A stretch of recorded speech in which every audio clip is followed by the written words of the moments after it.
are just a guess.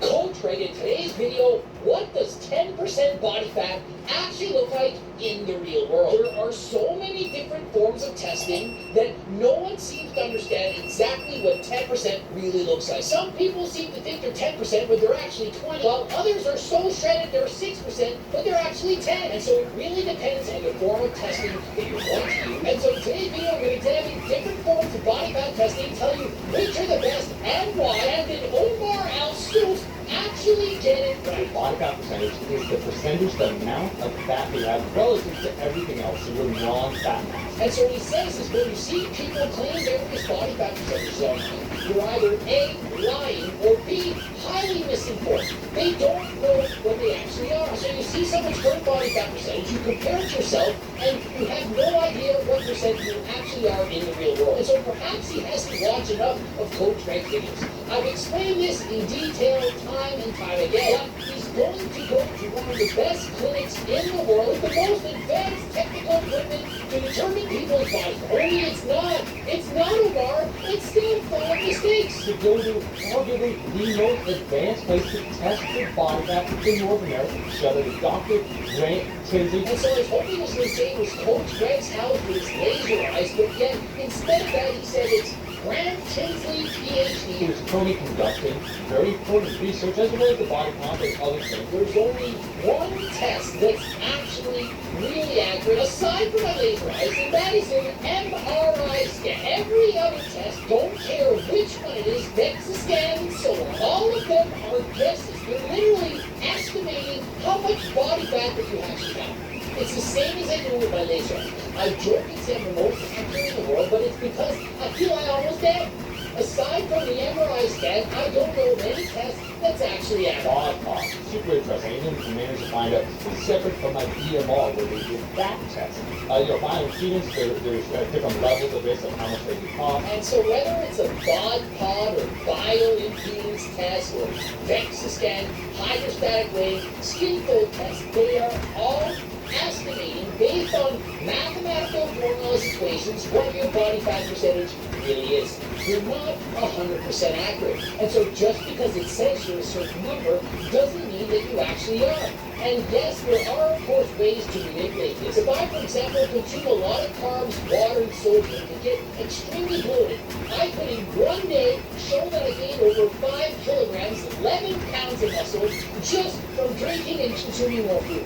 The machine could not tell the difference. It doesn't know that I had a big meal, drank a lot of water, or that perhaps I took diuretics and got extremely dehydrated. And so it's very easy to manipulate the data to show whatever you want it to show. You could have gained a lot of lean tissue or lost a lot of lean tissue. If you know what you're doing, you can very easily manipulate these tests. DEXA will shoot essentially x-rays through your body so you can find out your bone density. Fun fact, side note, your board right here, 4.8 standard deviations higher than normal, which is commonly the elephant man. And so is it really 4.8 standard deviations above the mean? That would be the bone density roughly of 1 in a million? Well, it might be, or it might be just a little bit off. We don't know. Does he really have the bone density of Wolverine, or is it just perhaps a little bit off? We don't really know. Let's put up my hunky college once again, Eric Helm. And so, based on what I'm seeing, guy looks shredded, clearly single-digit body fat, perhaps around 7 or 8%. But remember, I don't see his legs, I don't see his hamstrings, I don't see his back. It's impossible to make an accurate prediction of body fat percentage using your laser eyes without seeing the entirety of the body. You're like showing a girl from behind, seeing amazing boobs and saying, guess her bra size. I don't know. Based on the fact that she has amazing boobs, perhaps she's a bikini competitor, probably a teacup. But it's a guess. You don't know the same thing applies to your body fat. How can I judge a person's body fat percentage just by looking at their six-pack when I haven't seen their legs? I don't know. People often carry more body fat in one area of the body than another. It's normal. Same way that some girls have very large boobs but have a small chest. It's depending on your genetics. Hopefully you can say, no it doesn't. He clearly looks less than that. But the most widely available at-home body fat tool measured at 17% body fat. And so yet the most advanced at-home testing kit, perhaps it was a technique here, I don't know exactly, using bioimpedance, had him at 17% body fat. Did he look 17% body fat to you? And so if this is the most accurate method, we see there guy looks shredded. How could you possibly base your body fat percentage on what a scale tells you it is? It's clearly taking a wild guess. Afterwards, we did the DEXA scan. And I'm reading this on the screen, and I do not at all believe this to be the case. I've done countless videos talking about how ineffective the DEXA scan is, despite the fact that people think it's the industry standard. Many people consider DEXA scans to be the industry standard for measuring body fat. This is where we're going wrong. Two wrongs don't make a right. Just because the DEXA scan says your body fat is a certain method, doesn't mean another method is wrong. Example. Who do you think taps out first? I think the judge goes the distance. All right, you about ready to get out? What's this? Hospital bill for $1,000? Yeah. Did this note just say Gap? He's talking about expenses health insurance doesn't cover. But with Aflac, you can get money to help close that gap. Aflac, huh? Okay. Oh, the one go zero. Get help with expenses health insurance doesn't cover. Aflac.com. You want a race? For real? I heard you be the best Christmas of all the Christmases ever. Well, I thought you put a little coal in your stuff. All right, come on, Howard. Let's do it. We're not going to let you out. Turn your dad into one of those weird Happy Meal toys. No offense, I'm sorry. One second. Oh, one second.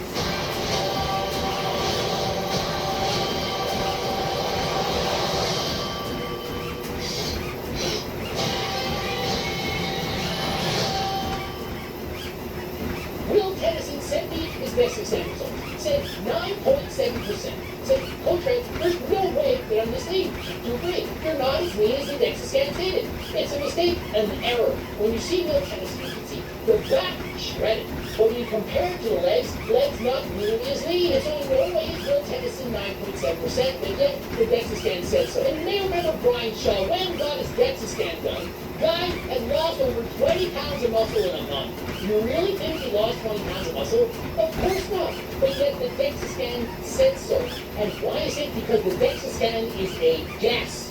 It's an educated guess, but it's shown to be off by as much as 15% up or 15% down. That is a tremendous margin of error. So unless it's an MRI, something that only Brian Johnson, not the Liver King, the guy who wants to live forever, the vampire, only a guy like that with so much money he doesn't know what to do with it, is going to have an MRI machine to test his body. And what it found that in his trunk region, by its estimation, he was sitting at around 6-point-something% body fat in his core. But interesting enough, when we take a look at his lower body, it was several percentage points higher. And so if you notice Eric Helms, for example, 6.7% in his core, look at the abs. He does appear shredded. I would have to say he looks to be close to 7% or lower in his abs, but when you glance at his legs, they're not nearly as lean, just over 11% body fat. And so if you take the average, overall, he's perhaps slightly below 10% body fat. I'm going to show you some footage. I want you to guess for the surf bank what you think I was. And seeing Omar Yusuf, the guy does have abs, he's not flexing all the time, and I would say he was slightly below 15% body fat. He looks to be very healthy. If anyone were to have the same body type as Omar Yusuf, I do believe they should in fact be happy. And I was 13.7% body fat. And Omar Yusuf's test on the DEXA scan, 13.7%. He said his goals are shocking results. I don't know if he thought he was far leaner or far fatter. I don't know why he thinks this is shocking. I would have expected somewhere around there. And so why is he shocked? But consider this. The Bod Pod had him at 9.2. No one would have had Omar Yusuf at under 10% body fat. Makes no sense. There's a big difference, huge, between somebody close to 15% and somebody who's in the single digits. Consider this. 7.5% is quite literally half of 15. And so if you're at 15%, go to 7.5%, you've lost half of your body fat. That is a tremendous difference. And so the nomination of Bod Pod had him under 10% body fat. It's ridiculous. And so does that not show just how inaccurate these things really are? Where my gut, I'm holding a lot of my fat in my gut. Eric, on the other hand, is distributing more towards his legs. And so look at these two photos. Omar Yusuf is saying, look at how much fat I'm holding on my abs. He has shredded abs. This is a very defined, clearly visible six-pack. But in comparison, Eric Helms way lean. You can see a clear and significant difference between the body fat of Omar and Eric Helms. So we're just using the eyeball test. I mean, Eric definitely looks leaner, but he looks more than 3% leaner. I would say, and I think that's a very fair assessment. And so using the eyeball test, hold friends, lay your eyes, you can see that Eric Helms looks more than 3% leaner than Omar use. And you know why? Because he actually is. Just because the test says Omar you're 3% body fat higher than Eric doesn't mean it's actually 3%. The test was a guess. It wasn't an MRI. If you're using a God pod or an electrical impedance test or a DEXA scan, it's guessing your body fat percentage.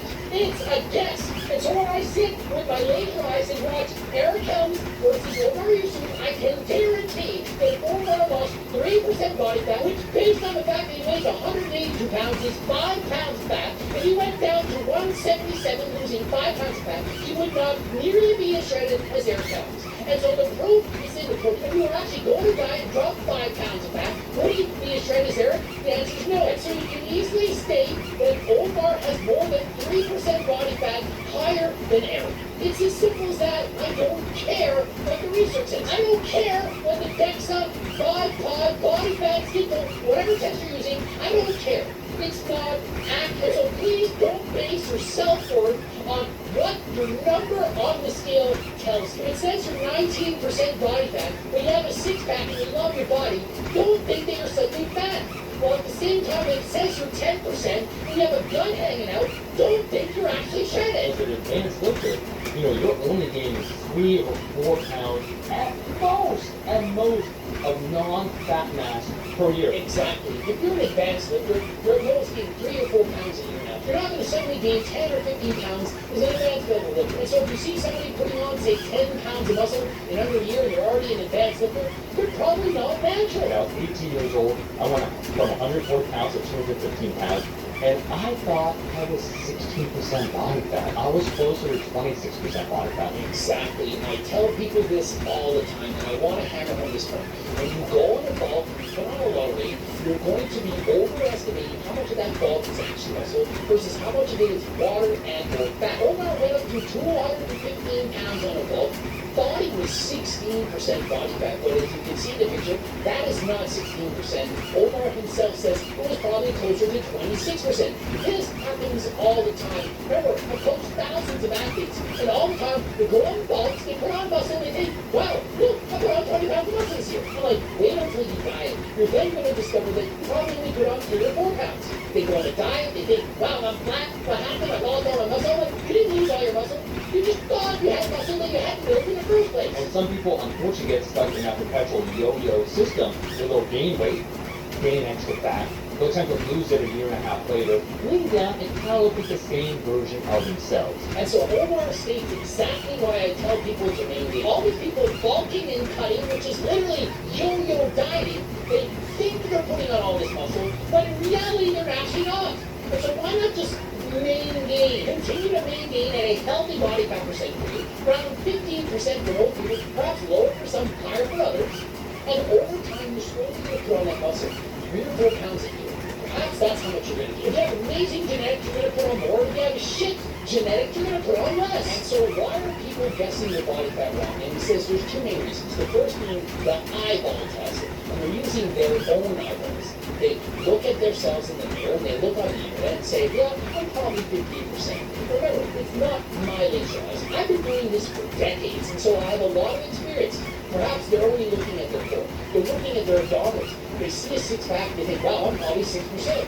But if they don't see that, they might think they're 30%. But they're not looking at their hamstrings, they're not looking at their glutes, their back, their quads, and so on. And so they have very inaccurate estimations. Really good physique coaches, like if I was to give Eric, Roberto Nunez, or Cliff Wilson, like these top 2 natural bodybuilding coaches of physique, I think they could get it within 2 to 3 percentage points. And so these advanced level coaches who coach these people all the time, he states they can get to within 2 or 3%. So notice he didn't mention Coach Wright. Only Coach Wright can be more accurate than that because I've done this my entire career. The second way that they do, some influencers, their favorite influencer, they do get like DEXA scans, which I just said can be quite accurate.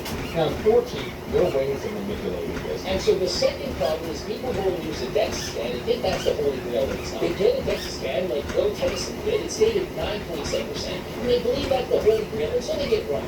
But Will, smart enough, he's intelligent, he knows that this is not accurate. He's seen other athletes, he knows what 9.7% looks like, and so he's not going to rely on just one number. He messages me, hey, what percent do you think I actually am? Can you examine these photos? We had a guy like Joe Frazier, thought he was 15% body fat, 70 photos. It's like, dude, single digits, you are shredded. So oftentimes people have body dysmorphia. They don't see the accurate reflection self in the mirror. All they see is the extra fat, the flaws, and so on. They don't see how great they actually are. And so people, they make mistakes. And so if you're relying on the scales at home, DEXA scans, and so on, they're not going to be accurate. And so what is my recommendation if you want to know what body fat percentage you are?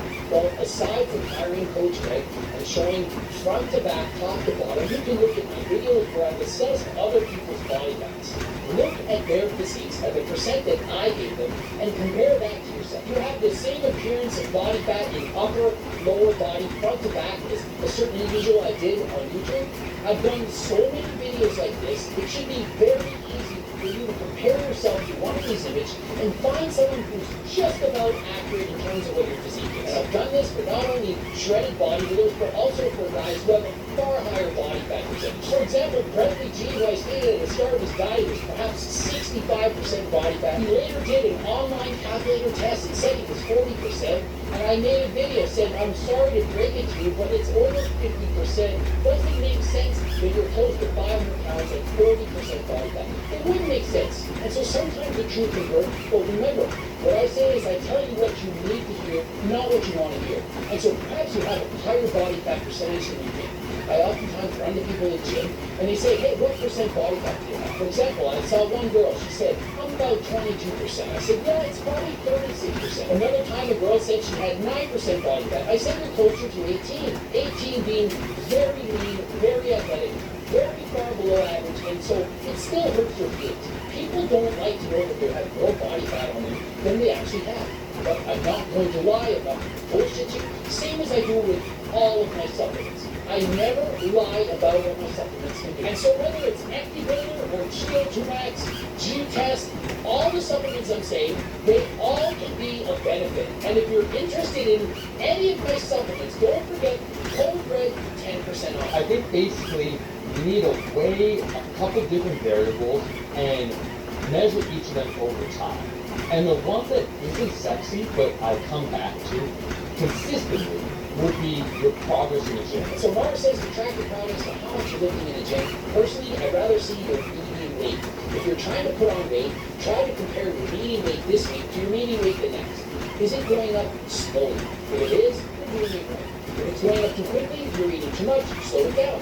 If you're trying to lose weight, make sure that from one week to the next, your weight is going down by just a little bit. Perhaps 0.5% of your body weight. 1 pound in a single week. If you're losing weight too quickly, eat a little bit more. Because if you lose weight too fast, you're going to lose muscle. This is not what you want. And so remember, in conclusion, none of the tools you're using to assess body fat are actually accurate.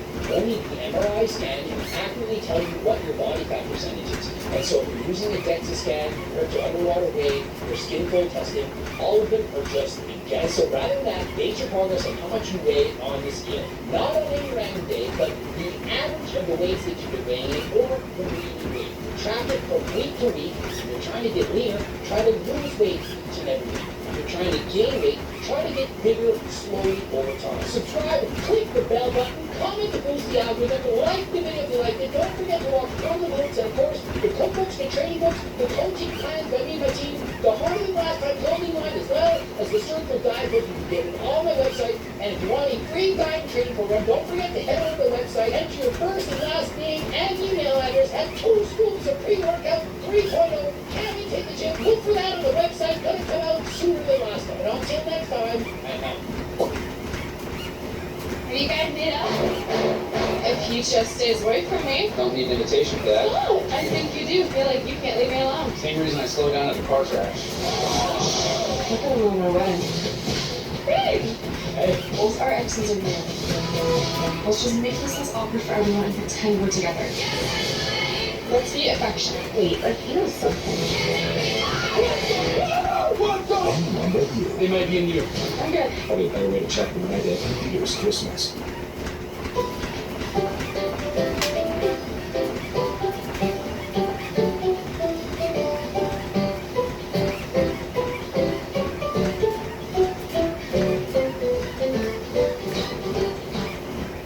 But the problem is he's even more annoying than me. I know you don't think it's possible, but let me see if I can make the case.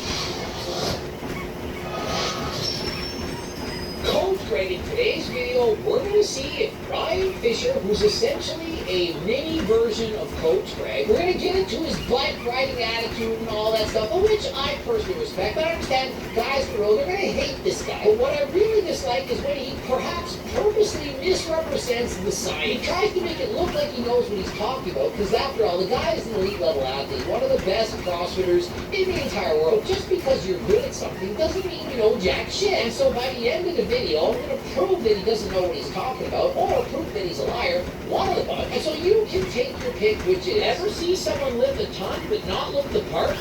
Here's the science. Training for strength and training for muscle size hypertrophy aren't the same. Have you guys ever seen anybody in Olympics who are like 120 pounds and lifting massive weights, like the really small weight class? And you're like, oh, the fuck, that guy just lift that weight. Yeah, I'm thinking that guy or girl has amazing genetics and trained harder than last time. He literally looks like he could really lift a chair, guys, like the tiniest human ever. Remember, he's just poking fun. Skinny people, they can't hula hoop Cheerios, more like Fruit Loops or perhaps donuts. Right? Like, how is he not bigger?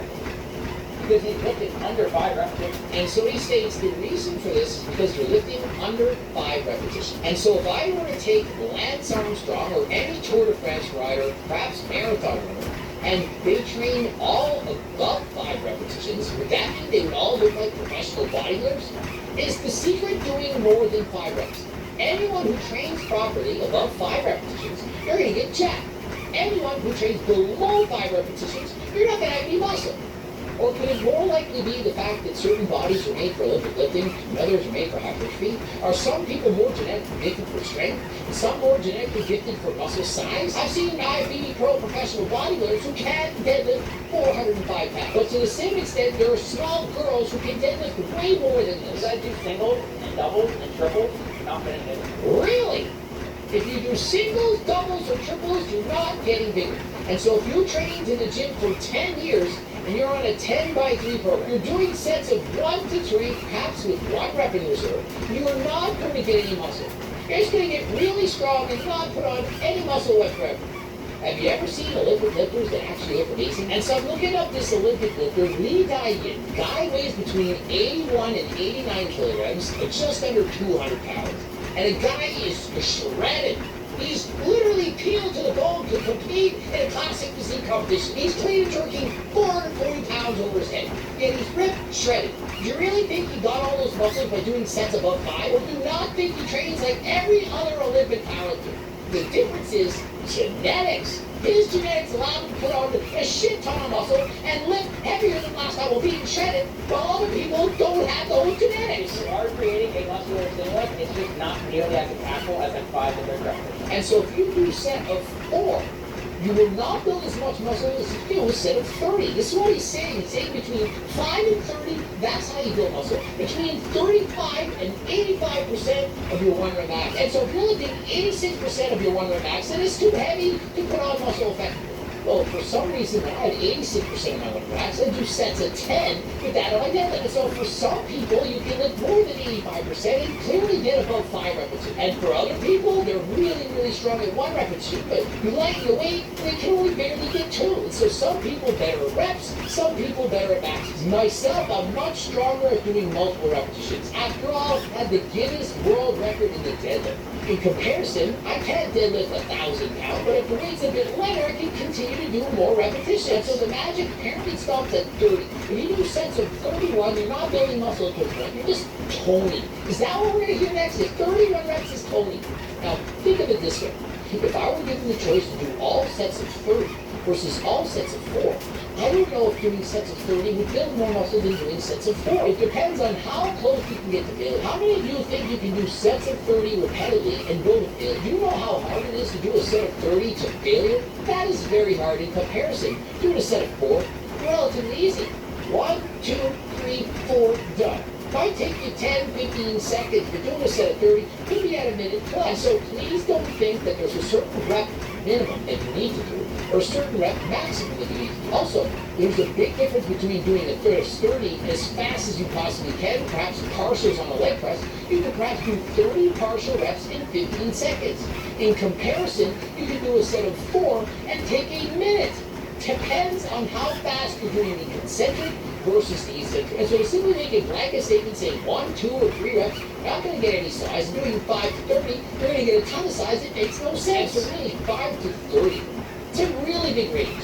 Does anyone think there isn't a difference between the feelings you get when you do a set of 5, which is very heavy, and a set of 30, which is very light? He's literally saying between 35 and 85% of your run max. How many of you think you're going to build muscle optimally, continuously going to the gym, doing 35% of your run max? It's very low. For the most part, it's probably somewhere in the middle. And so there's nothing wrong with saying, this is where I think you should train for the most part. But you need to be open to doing all forms of repetition, time under tension, intensity levels, and so on. I watch like Bonnie Coleman or Jay Cutler or C-Bomb or whoever. They're not in the gym doing simple or double or triple. Does he even know who Ronnie Coleman is? Has he never watched this man live? Lightweight, baby! Ain't nothing but a peanut. Has he not seen him deadlift 800 pounds for a set of 2? Ronnie Coleman 800 deadlift, HP, Ronnie Coleman.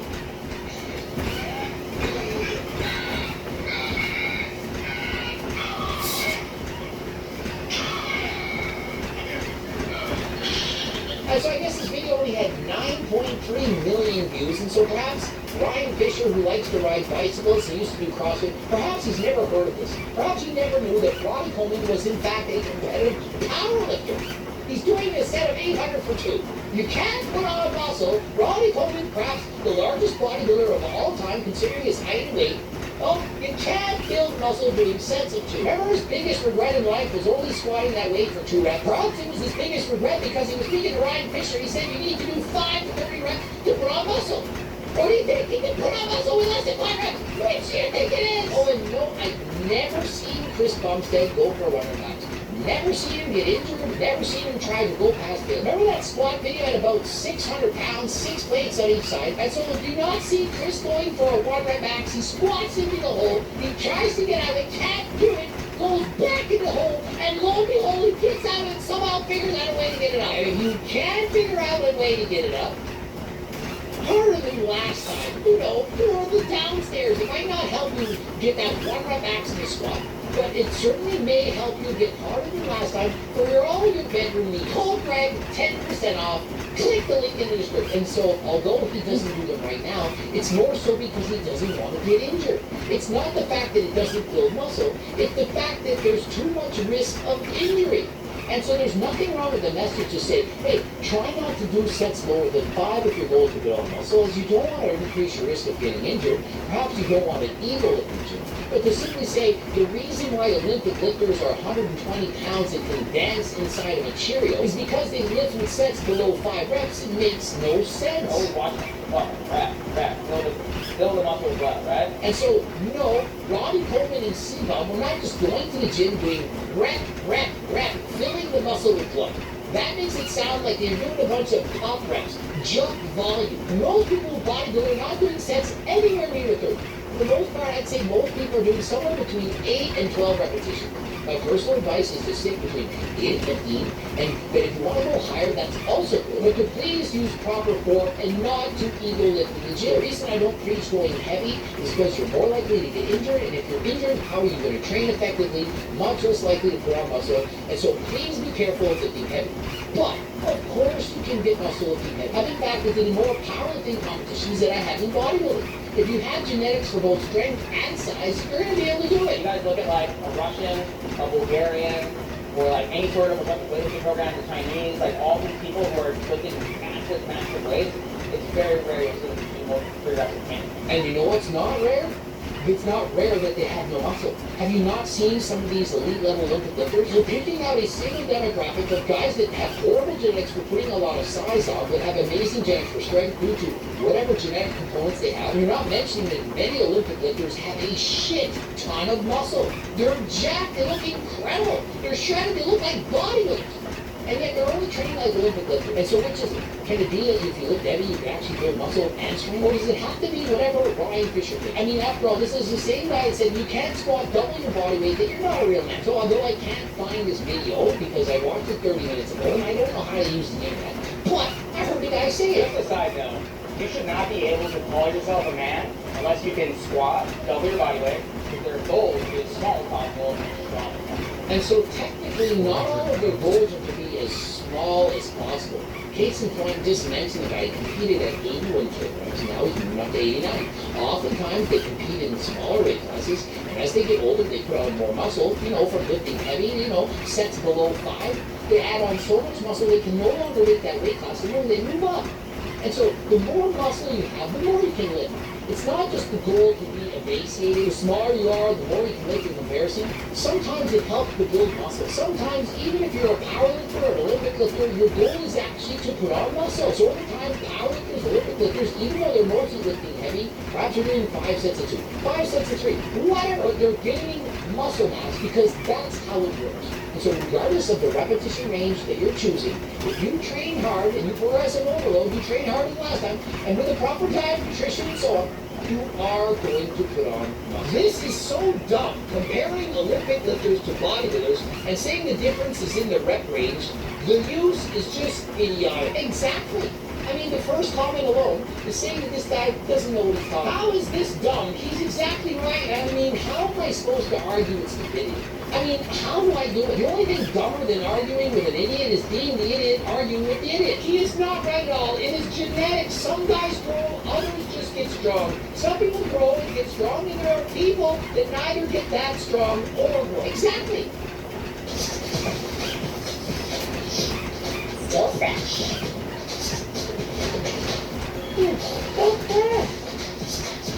Get 6 times longer lasting freshness plus odor protection with Downy Unstoppables. Some people are going to train perfectly all the time, hardly put on any muscle, hardly put on any strength. Some people go to the gym, hardly do anything, half-ass everything, but they get a ton of muscle and a lot of strength. Genetics, people. It's crazy how much people underplay the genetic part.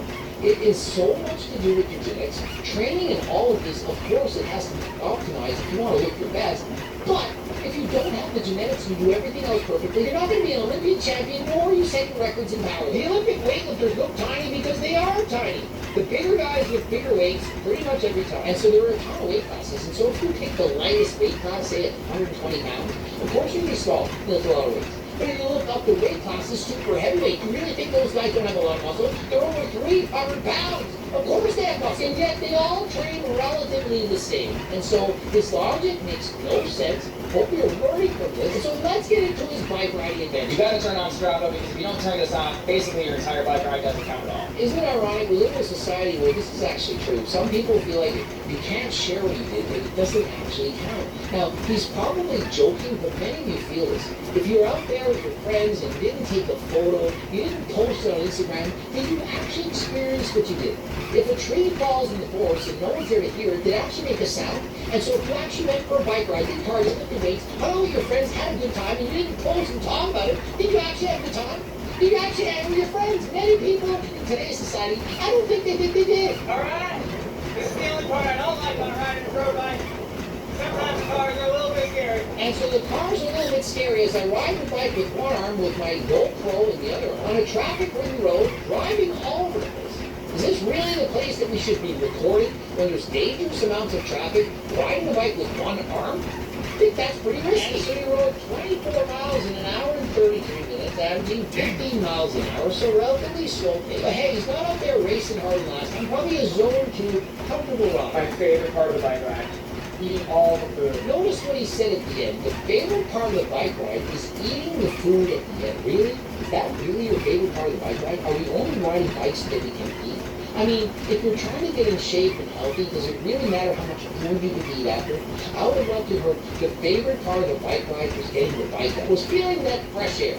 The sights, the water, the bridge, there were so many things that could have been the favorite part of this bike ride, and so I'm disappointed to see that his favorite part of the bike ride is stopping and ending it and going to eat. Don't like that.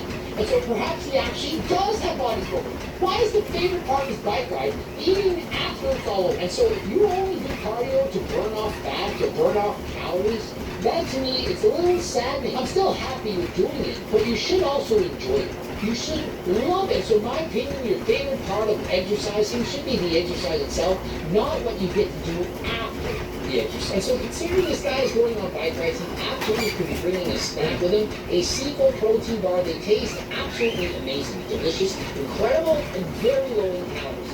Also, cardio. If you're into cardio and you lift weights, how could you not take Geotronix? The main ingredient NMN shown in double blind placebo-controlled human studies to make a significant difference in your cardiovascular abilities. Become a better butter burner. More energy, burn more calories, increase need. You're going to have a much easier time losing weight if you're on Geotronix. Interested in any of these supplements or the cookbooks, training books, coaching plans by me and the team, all those things, please head over to my website, code Greg, 10% off. And of course, if you don't have any money, it's okay. Head over to my website, given a free diet and training program. Close to 50 pages, that's a lot, and it's free. Enter your first and last name and email address, it's coming straight to you, no charge whatsoever. Subscribe, click the bell button, comment to boost the algorithm, like the video if you in fact liked it, watch one of those two groups, and until next time, I'm out. Who's gonna need more time?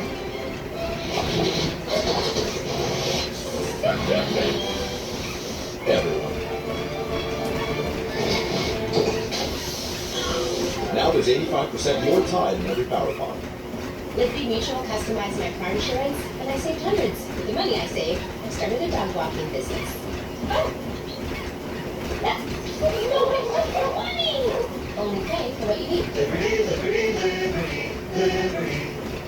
Free-form essential amino acid ingestion stimulates MPS more than an equivalent amount of intact protein. This, for example, stimulates more muscle growth than real food, for example, steak, eggs, chicken, beef, liver, you name it, more. Is that hard to understand?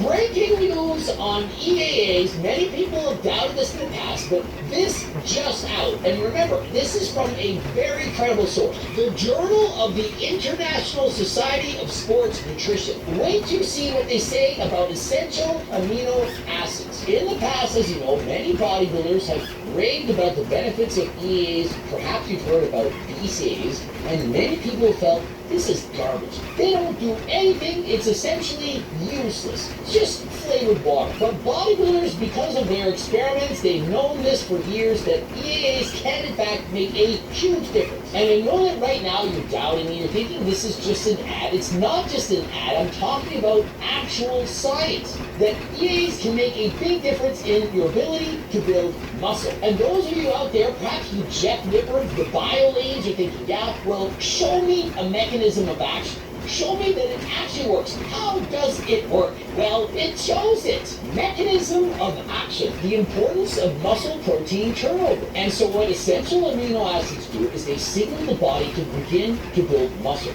Remember what I said? There's 5 opportunities for muscle protein synthesis to occur.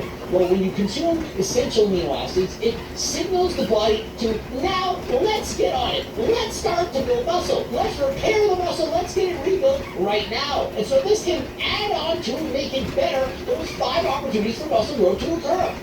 And not only that, the essential amino acids, they don't just signal the body to build muscle, they're actually involved in the process of building muscle. They are essentially the building blocks. Think of it, essential amino acids. They are essential for building muscle. And so if you add EAAs, it can and will help to promote muscle growth. And people are going to say, yeah, but if I'm already getting enough protein, I eat plenty of meats, chickens, and so on, that it's not going to work. Well, the paper actually says this is not true. If you consume essential amino acids on top of your protein, that you're going to, in fact, build even more muscle. And so I'm going to go over the conclusions that this paper made. Remember, conclusions. Repeated EAA-induced MPS stimulation throughout the day does not diminish the anabolic effect of meal intake. And so what that means is, if you have essential amino acids throughout the day, perhaps you're drinking at the gym, it's not going to diminish the effects of having a protein throughout the day.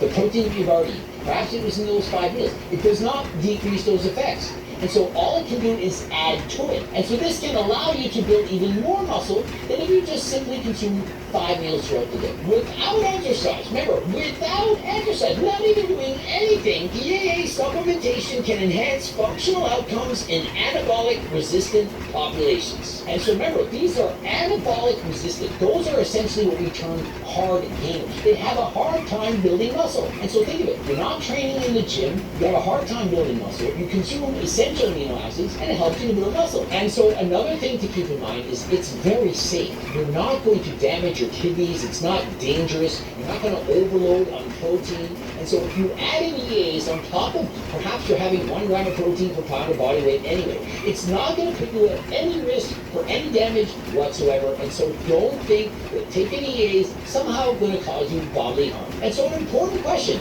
how much do we need? How many grams of essential amino acids should you consume? And so this is great news. It's stating that even at only 1.5 to 3 grams at rest, it can stimulate greater muscle building potential.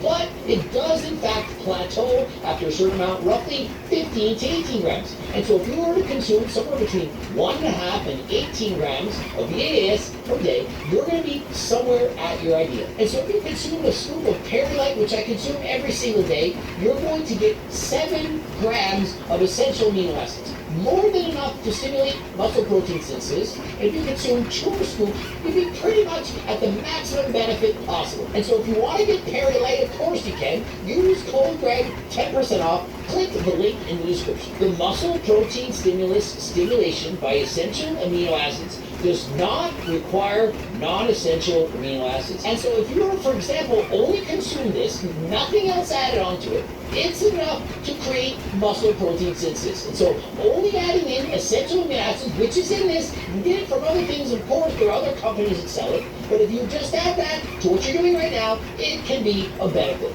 Number 6, and this is a big one, you might be thinking, real food. I only want real food. This is garbage. Supplements aren't as good. It's actually the opposite. Free-form essential amino acid ingestion stimulates MPS more than an equivalent amount of intact protein. This, for example, stimulates more muscle growth than real food, for example, steak, eggs, chicken, beef, liver, you name it, more. Is that hard to understand? And this is on a gram per gram basis. And so if you consume 7 grams of essential amino acids in 1 scoop of this, you're going to get more muscle building than 7 grams of protein from chicken or steak, tuna, etc. Get it? Do you really get it now? I hope you do. 7 from this, which is still not real food, is better than 7 from real food. Get it? EAA requirements rise in the face of calorie deficits. And so if you're on a cut, if you're diet, you're essentially cutting your body weight, and you are eating fewer calories than last time, essential amino acids are even more important. And so when is the best time to take it? If you have to take it at one time, when you're on a diet, when you're in a cut, when you're trying to get shredded for summer, beach, and so on. And so please consider essential amino acids if you're on a cut. And why is this? Well, think about it. During a calorie deficit, it's essential to meet whole body essential amino acid requirements to preserve anabolic sensitivity in skeletal muscle. And so if you're cutting, protein is even more important. If you're on a bulk, remember the calories from carbs and fats have a protein-sparing effect. The more carbs and fats that you consume, the less your body's going to use proteins for energy. And so if you're bulking, protein requirements actually go down. Many people think, I'm on a bulk, I need to eat way more chicken, steak, and so on. It's not true. It's in fact the opposite. When you're on a cut, that is when you need the most protein. And so when are the best times to take essential amino acids? Well, for one, if you're one of those people that gets up and does fasted anything, you're one of those fasted type people, oh, I don't eat till lunch, I don't eat till supper, I don't eat for days on it. You should do it first thing in the morning. Whenever you're not consuming protein, it's even more important. And aside from that, sip it anytime you want, all day long. You can have 1.5 to 3 grams here, 1.5 to 3 grams there. And so, for example, you can put Perrylite in your jug of water, mix it in, drink it throughout the day. Drink it whenever you want. That's the beauty of it. There's no special time. You don't have to do it any given time. You can sip it all day long and reap its rewards. Hopefully you learned something. Remember, this is an educational video, but of course, at the same time, I want you to buy Perrylite. I'm giving you the science of breaking it down. Hopefully you'll be interested in getting Perrylite. Remember, you can get EAAs from any other company. I'm just trying to help. Subscribe, click the bell button, comment to boost the algorithm. Hopefully you liked the video. If you didn't like it, also watch one of those 2 loops. And don't forget, I have a Harder Than Last Time clothing company, and of course, cookbooks, training books, circle guidebook, all kinds of stuff going on, and a free diet and training program. If you go to my website, your first and last name and email address, comes straight to you. It's close to 50 pages. How can you go wrong? And until next time, I'm out. The hip abduction machine. You have to do these exercises. Why? Why do we bother when we can do the other good ones? And you know which one I'm going to say already. You know the squat's coming up after.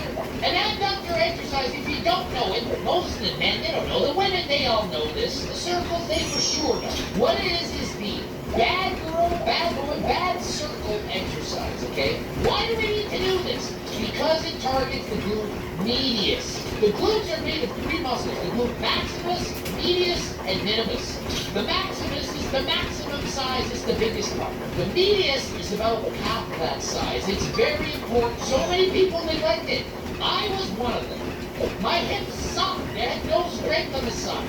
Did all kinds of squats, but no glute medius, okay? Now I do them all the time.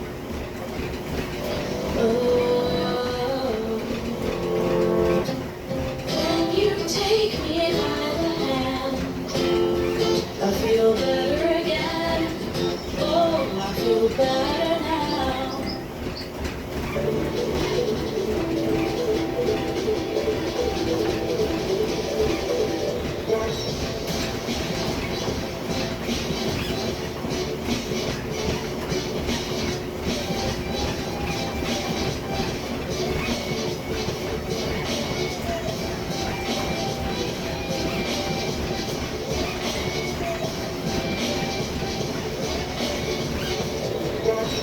Now for your skin. This is the moment that you've been waiting for.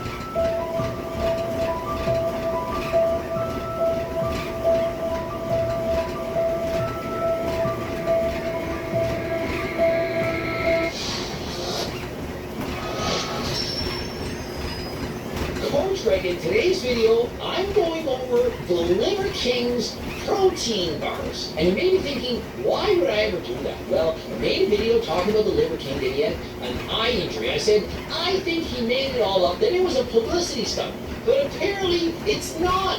We've been talking to DMs. He showed me evidence to say, no, it actually happened. It actually is going on. And so he quite literally says, you'll have to eat your words. And by that, I mean a box of Liver King bars. Send address, got you. And so the Liver King has several documents going over his eye injuries. And for example, I'm about to release and also have corneal duct and lens tears. And so what I'm amazed to see about the Liver King in private is that he has a very great attitude. He's very strong mentally, emotionally, spiritually, and he's very close with his family. But remember, it's Coach Greg. I'm not going to lie. I'm going to give you an honest review of what I think. Obviously, taste is going to be paramount, but let's start with the calories. And so it's got 210 calories. Not too bad, but it is very small. Fat, 16 grams. 16! In comparison, there's only 12 grams of protein. And so, is it in fact a protein bar if there's more fat than there is protein? And so we could quite literally relabel it a fat bar. Is there anything wrong with that? No. And the other macro, of course, being carbs, it has 11 grams. And so there's 16 grams of fat, 12 grams of protein, 11 grams of carbs. Just open this up. And so I'm unwrapping the bar. Let's see what we get. Remember, 210 calories.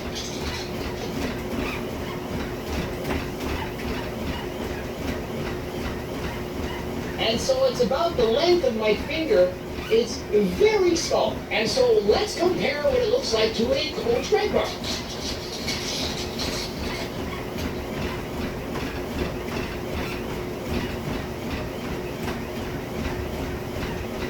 And so I'm showing you real-world evidence of how sized up the bar is. I would say approximately 50% the size. Let's examine the texture. We bend it, it breaks in half, no problem. And so far, so good. Although it's small, I haven't tasted it yet. It snaps open, it's very soft. Serving size 45 grams, in comparison mine is 70. And so in comparison, if you were to eat 8 of my bars, you would have more food than 12 of his. And so perhaps next time Liver King could make a pack of 18 to make up for the fact that there are only 12 bars in this at only 45 grams each. Those are very small sizes. But perhaps to get shredded like the Liver King, you need to eat smaller portions. And so remember, this is an ancestral bar. I'm expecting it to be full of perhaps desiccated liver, no preservatives, no artificial this, no artificial that. And so let's examine some of the ingredients. And so the first ingredient, which is the most, almond butter. And so obviously that is why it's so many calories. And so nothing wrong with that. Almond butter, perfectly healthy. And so I think this is a good addition to the Liver King bar. Next ingredient, whey protein isolate. And so clearly that is where you're getting a lot of the protein. Although it's only 12 grams, it does seem to be of a quality source. Isomaltol oligosaccharide, which is IMO. This has roughly 2 calories per gram. In comparison, carbs have 4, and so it's helping the bar to be lower in calories. This is one of the main ingredients in my Fibro, as well as my own protein bars. And so although I'm a fan of it, I'm not sure if it's living the ancestral way. Having a low-calorie carb that could be labeled a fiber, depending on the country that you're in. Not all countries consider fiber.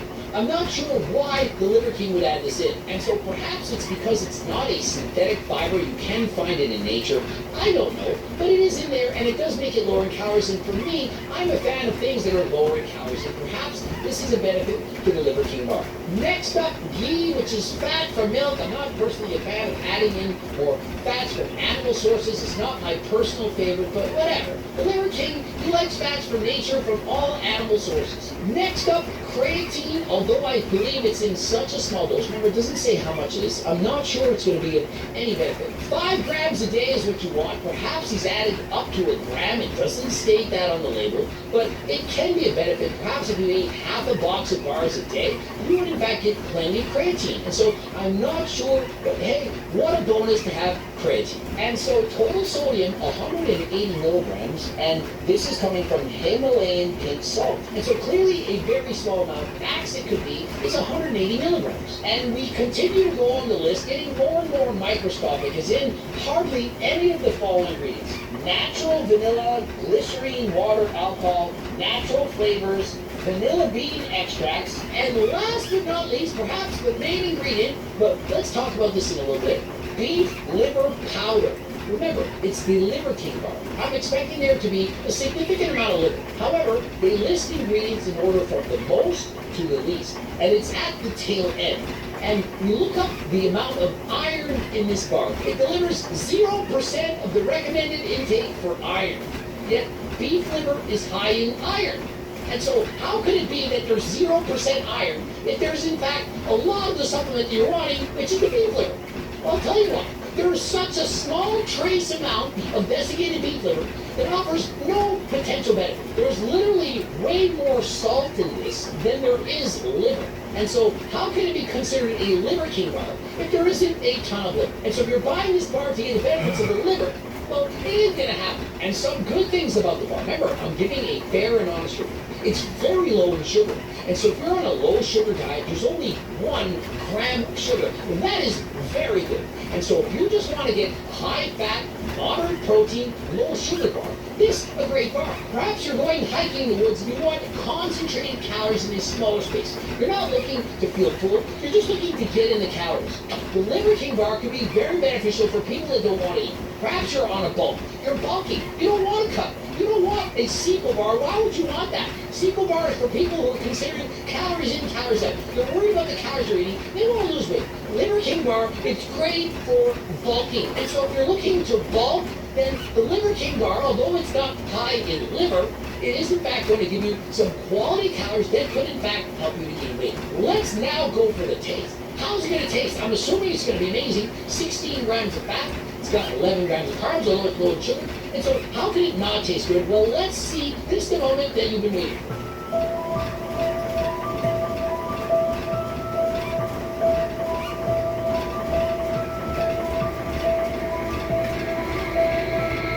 Okay, fair assessment. You already know I like my own bar, and perhaps I'm biased, but my bar I gave it 10 out of 10. The Liver King bar, in comparison, it's not horrible. It's not the worst bar I've ever tasted. I'm going to give it a 6. It's not awful, but it's not amazing. I'm just giving you my honest opinion. And so for me, personally, I wouldn't choose to eat the Liver King bar. But for other people that are perhaps looking to bulk, they're looking for quality calories with a lot of fat in it, then this could be a benefit to you. And so perhaps if you're a keto dieter, you're able to have a few grams of carbs, not that many, you could perhaps consume the Liver King bar. It is very low in carbs, high in fat, and so if you're on a low carb diet, then that is important to you, and you like the taste of almond butter, then perhaps this is the bar for you. Remember, I'm giving you my own personal, honest assessment. It didn't taste as good as mine. I expected it to taste amazing. I looked at the ingredients. I thought it was a lot of fat. I thought almond butter is going to be amazing. I'm not trying to be biased. I'm giving you my honest assessment. If this bar tasted out of this world, I would have said this is the best bar I've ever tasted. If it tasted horrible, I'd have said it tasted horrible. To me, it's somewhere in the middle. And so there you have it, my Liver King review of the bar. I've given you my honest feedback. Hopefully you enjoyed it. And so perhaps this bar is more paleo than last time. Personally, it's not for me. This is my own personal choice. Remember, I'm not doing this on purpose. I'm just doing an honest assessment. And trust me, it's not going to hurt the sales of the Liver King by me saying it's good for bulking and not for cutting. And so if you want to get the bar, get the bar. If you don't want to get the bar, don't get the bar. I'm not telling you to do anything. And so if you're interested in getting the Seafoam protein bars, these ones, I'm telling you, they taste amazing. I've had hundreds of people try these. They say it's amazing. I do believe this is the best tasting one of the bunch, although other people like cookies and cream. We have several different flavors, and so if you're interested in the protein bars, the GO2 Max, ActiMiller, you name it, head over to my website, code Greg, 10% off. Subscribe, click the bell button, comment for the algo, like the video, watch the bloops, and of course, cookbooks, training books, circle, diet book, clothing line, and until next time, that rhymed. I'm out.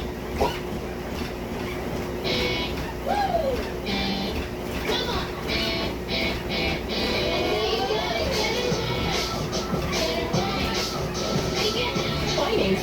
Teas that taste great and do you good. Twinings. Drink your life.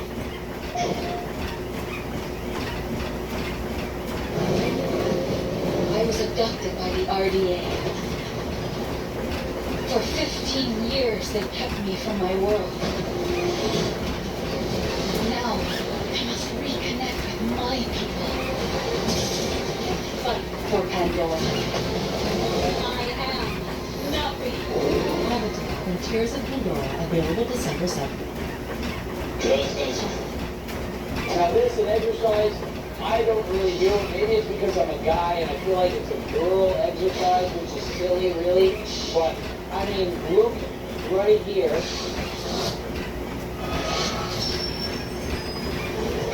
Did you try to get in the reference of 10 to 15? I think it's close to 20 at all, but I mean, I mean, for every session. Of every bucket, that was the most. every time you take a plate off, you try to do 10 more. 10 to 15. Oh, for me, when I'm exhausted, I'm done.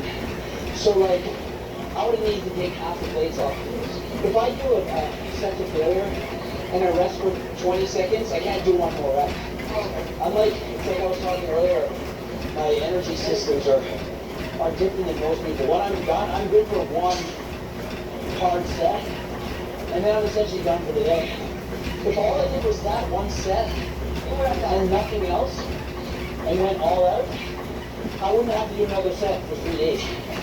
Really, one like really hard set, I would be sore for 2 or 3 days. So it's weird how my body works. I don't need a lot of volume. I just need like one set super hard, and when I was a powerlifter, just do like really one good set of deadlifts a week, and I'm good. Like, Easier than last time. yeah, we'll watch you do this one. I'll show you how it's done. All right, you're set. Are still? Lowering. So long. I make sure. Wow, it's still that high. Holy goodness. Yeah. Oh. You want to play and let's go hard.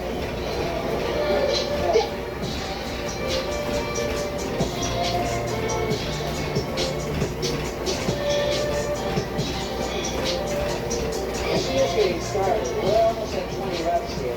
Just started. Remember, she's been going back and forth for like 15 minutes of exercises already. I'm dripping, and we're just getting started here. It's important for progressive overload. Don't do this on your first day, like me, because I'll be in a mess. You have to slowly, over time, adapt to going harder and harder. We've been doing this obviously for years, so it takes time to get used to going this hard. You don't want to do this on your first day in the gym.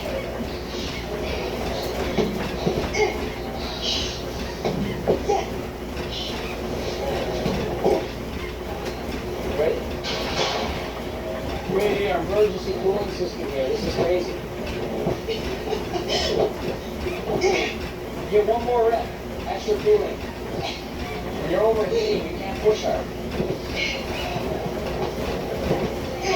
Her heart rate is 193 right now. That's more than my maximum.